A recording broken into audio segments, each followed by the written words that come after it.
Selamat pagi saudara yang dikasihi Tuhan. Pagi ini saya ingin mengajak kita merenungkan satu ayat dari 1 Yohanes 2 ayat yang ke-17. Dan dunia ini sedang lenyap dengan keinginannya. Tetapi orang yang melakukan kehendak Allah tetap hidup selama-lamanya.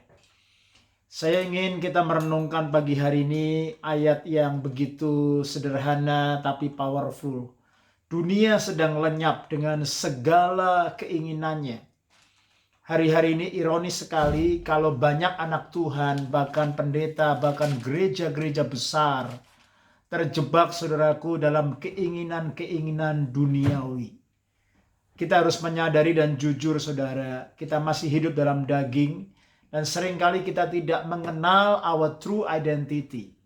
Sehingga kita mudah sekali terjebak saudaraku dalam keinginan-keinginan duniawi. Apa saja itu? Kemarin kita sudah membahas saudaraku ada 3 keinginan duniawi yang menjadi refleksi akhir saudaraku daripada kita mengasihi dunia. Kalau kita mengasihi dunia dengan segala keinginannya, maka kasih akan Bapa tidak ada dalam orang itu. Nah, keinginan-keinginan duniawi ini saudaraku seringkali saudaraku menjerat kita. Karena saudaraku di balik itu semua kita sebenarnya sedang mengalami sebuah krisis, yaitu krisis identity. Sehingga ketika kita mengalami krisis identity, kita tidak tahu what is God's purpose in our life. Sehingga kita ada di dunia ini dan kita terikat dengan segala keinginan dunia. Dan kita lupa melakukan kehendak Tuhan ketika kita ada di dalam dunia ini. Apa saja itu keinginan dunia saudara? Keinginan mata, keinginan daging, dan keangkuhan hidup. Kemarin kita sudah membahas satu persatu. Tetapi hari ini saudaraku kita ingin membahas bagaimana kita semua bisa saudaraku melakukan kehendak Allah.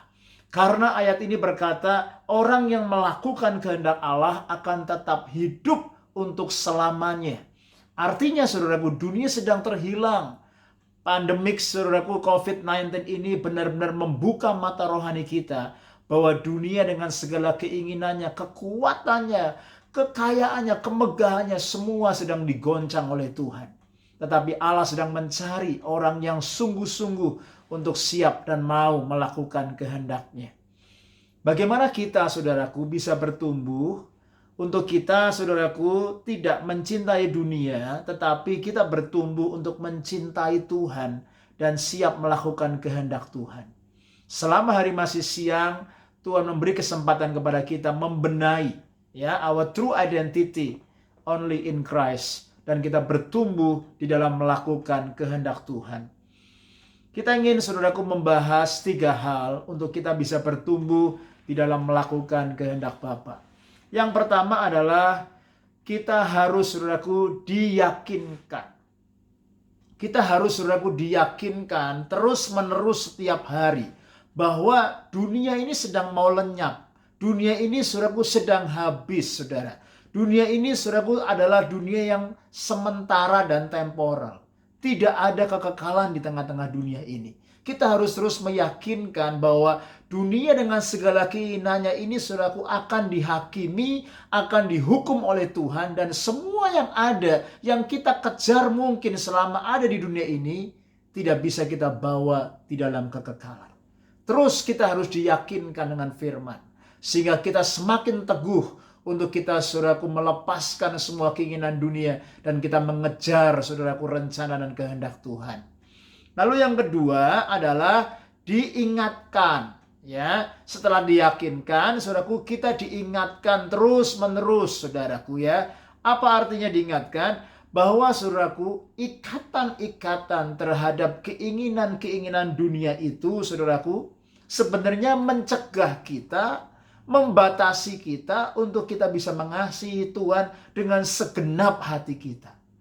Kalau akhirnya kita terjebak dalam keinginan-keinginan mata, keinginan daging, keangkuhan hidup, dan lain sebagainya, itu sebenarnya saudaraku sedang menunjukkan kondisi hati kita. Bahwa kita tidak sedang mengasihi Bapa dengan segenap hati kita. Tuhan berkata, kasihilah Tuhan Allahmu dengan segenap hatimu. jiwamu, akal budimu, dan kekuatanmu. Kita mari saudaraku bukan hanya diingatkan dan diyakinkan, tetapi yang ketiga kita saudaraku dicerahkan.